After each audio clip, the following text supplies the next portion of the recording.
a lot of people who reach out to me for the first time ask, and they're curious about the Belleville market. The one question they always ask is, what kind of industries and what kind of employees are here in the Belleville area? What do you usually tell them? Yeah, really, really good question, because that's actually putting people in the houses is what the industry is. We have four very well established ones. So you've got the Canadian Air Force Base, you've got Magna Auto Parts, you've got Procter and Gamble, and then Loyalist College as well.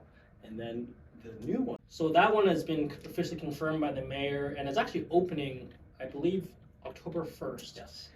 And it is the new Amazon distribution facility.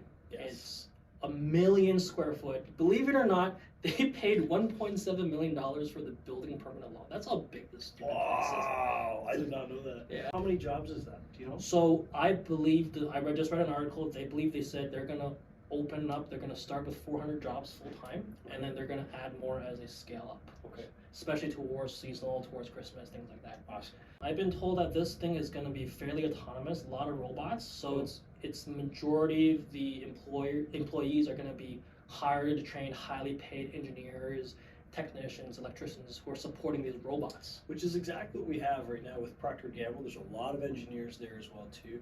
Procter & Gamble has a wide range, but they have a lot of really solid engineers who make a great amount of money, and those are people that are proud of their positions. They're going to stay here for a very long time.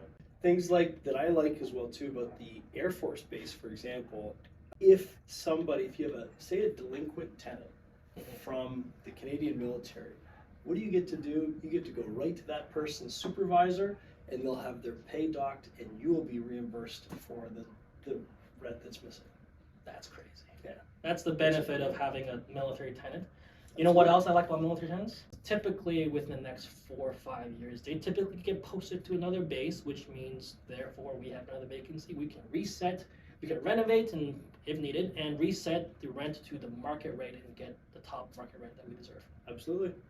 Circling back to the military base, how big is it?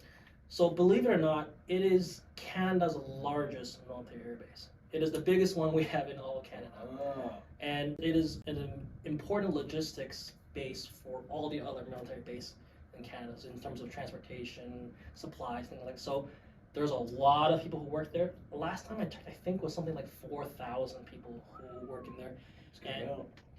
And here's the thing, there's no better recession-proof employment than working in the military. The government, general government, military even more specific. They're generally, in my experience, very good tenants. Absolutely.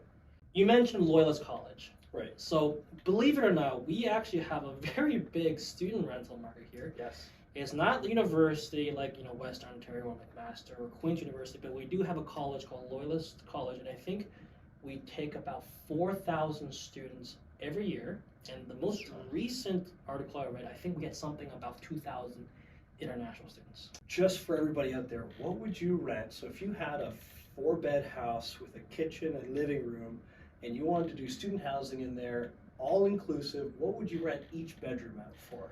So right now, in terms of this year has been particularly bad because I guess they just upped the student enrollment, and there's been a big shortage of student housing. Most recently, I've had a student offer $1,000 a month for 1 bedroom. Keep in mind they were sharing it with another kid, so they're splitting the cost. Doesn't matter. It's $1,000. It's $1,000. So, but if you want to look on the lower end, I would not expect anything less than $800 a month.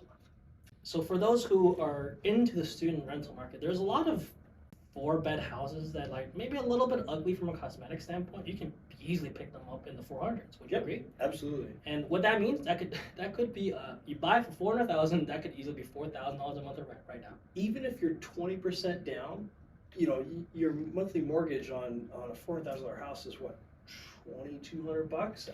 Super ballpark, depends on so many different factors. But you're up $1,800 a month. You got to pay for utilities, so that's $500 less. So you got $1,300 a month coming in your pocket for $80 grand. It's so good.